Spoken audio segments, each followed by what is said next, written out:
Namaste everyone. My name is Coach Swati Sharma. I am from LBA, the Brain Roots Academy. I welcome you all in our today's video. आज का जो हमारा topic है बहुत ही interesting topic है. थोड़ा सा दिखने में लगता है कि डिफिकल्ट है, लेकिन इन एक्चुअलिटी ये बिल्कुल भी डिफिकल्ट टॉपिक नहीं है, बल्कि ये एक बहुत ही आसान टॉपिक है और ये हमारी लैंग्वेज को बहुत ही इंप्रेसिव, इफेक्टिव और इम्पैक्टफुल बनाते हैं. तो आज हम बात करने वाले हैं सिमिलीज और मेटाफर्स के बारे में. समझेंगे दोनों के बीच का अंतर और जानेंगे कि किस तरह से हम इनको करते हैं अपनी लैंग्वेज में use to make our language more effective, impressive and impactful. So let's start our today's video. सबसे पहले हम समझते हैं मेटाफर के बारे में. What is a metaphor? सुनने में लगता है बहुत ही डिफिकल्ट है, लेकिन जब हम इसकी यूसेज के बारे में समझते हैं तब हमें पता चलता है कि ये तो बहुत ही आसान कॉन्सेप्ट है.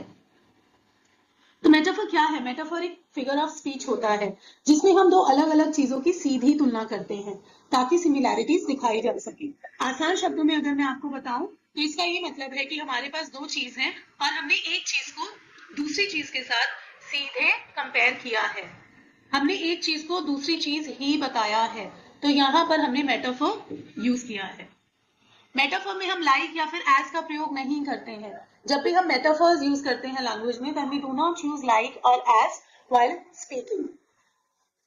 अगर हम आसान शब्दों में मेटाफर को समझने की कोशिश करें तो मेटाफर एक चीज को दूसरी चीज कह देना है. जब हम एक चीज को दूसरी ही चीज कह रहे हैं तो हम मेटाफर का इस्तेमाल कर रहे हैं. अब समझते हैं कुछ एग्जाम्पल्स के थ्रू. जैसे कि द क्लासरूम इज अ जू. यहाँ पर हमने क्लासरूम को जू बोल दिया है.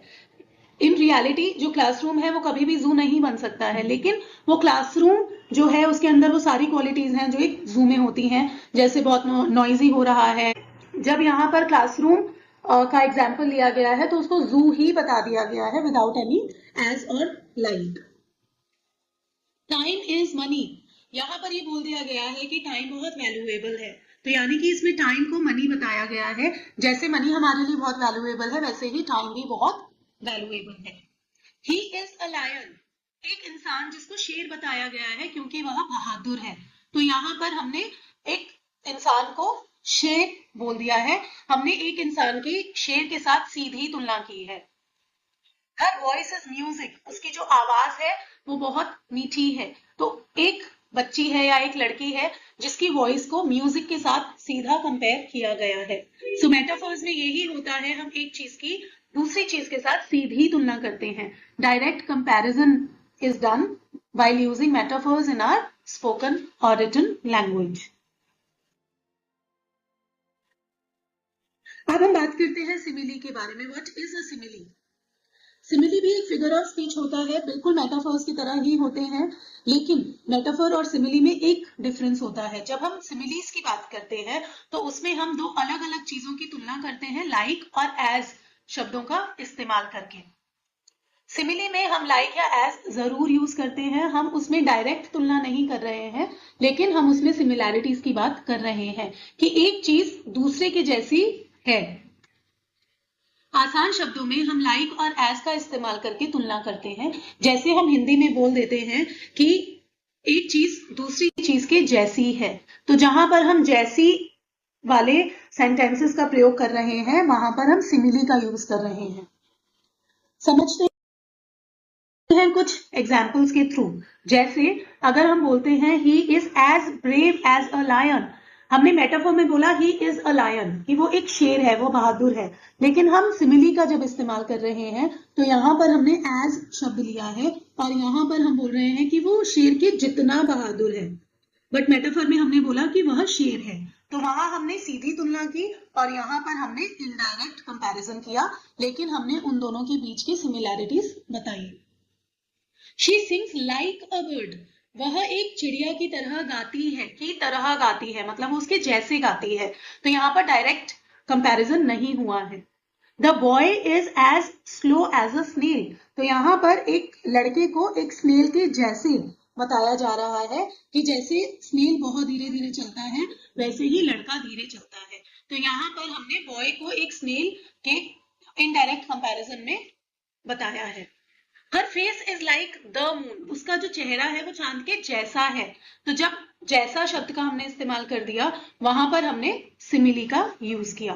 तो ये हमने सिमिलीज के कुछ एग्जाम्पल्स किए कि हम जब सिमिलीज के बारे में बात कर रहे हैं तो ये दो शब्द बहुत इंपॉर्टेंट रोल प्ले करते हैं, लाइक और एज। वहीं अगर हम मेटाफर्स की बात करते हैं तो उसमें हम डायरेक्ट कंपैरिजन करते हैं, सीधी तुलना करते हैं एक चीज की दूसरे चीज के साथ। So let's understand it with a quick tip. What is the difference between metaphor and simile? Similes are हम like और as का इस्तेमाल करते हैं। For example, he is brave like a lion. वो एक शेर के जैसा बहादुर है। और वहीं मेटाफर की अगर हम बात करते हैं तो मेटाफर्स में like और as का इस्तेमाल नहीं करते हैं, हम डायरेक्टली बोल देते हैं he is a lion, तो उसमें से like और as शब्द हट जाता है। So let's do this with a quick practice. I will show you some sentences and think about the answer in your mind. So you have to identify the simile or metaphor in the given sentence. तो आपको ये बताना है या फिर आपको ये सोचना है कि वह simile है या metaphor. She is as busy as a bee. तो आप अपने मन में सोचिए, आप इसका आंसर समझने की कोशिश करिए कि क्या ये सिमिली है या फिर ये एक मेटाफर है। इस सेंटेंस में ये बोला जा रहा है कि एक लड़की है जो बिजी है एक बी की तरह। यस, तो अगर आपके मन में आया है सिमिली तो बिल्कुल ठीक है, अगर आपने सोचा मेटाफर तो ये गलत है क्योंकि यहाँ पर एज शब्द का इस्तेमाल हुआ है। My brother is a star, मेरा भाई एक स्टार है, तो क्या ये मेटाफर है या फिर ये सिमिली है? Right, so let's discuss the answer of this sentence.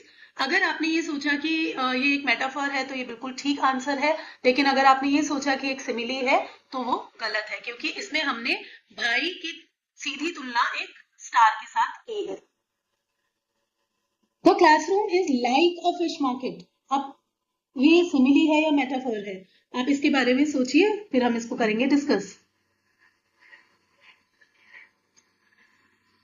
क्योंकि इसमें लाइक शब्द आ गया है इसीलिए ये सिमिली है। यहाँ पर ये बोला जा रहा है कि जो क्लासरूम है वो एक फिश मार्केट की जैसी है, फिश मार्केट की तरह है, तो इसीलिए ये एक सिमिली है। लाइफ इज अ जर्नी, तो यहाँ पर लाइफ की सीधी तुलना जर्नी के साथ की गई है। आपको क्या लगता है, ये मेटाफर है या फिर ये सिमिली है? अगर आपने सोचा मेटाफर तो एब्सोल्युटली राइट, लेकिन अगर आपको लगा ये सिमिली है then it's a wrong answer. He runs like the wind, वह हवा की तरह भागता है। सिमिली और मेटाफर?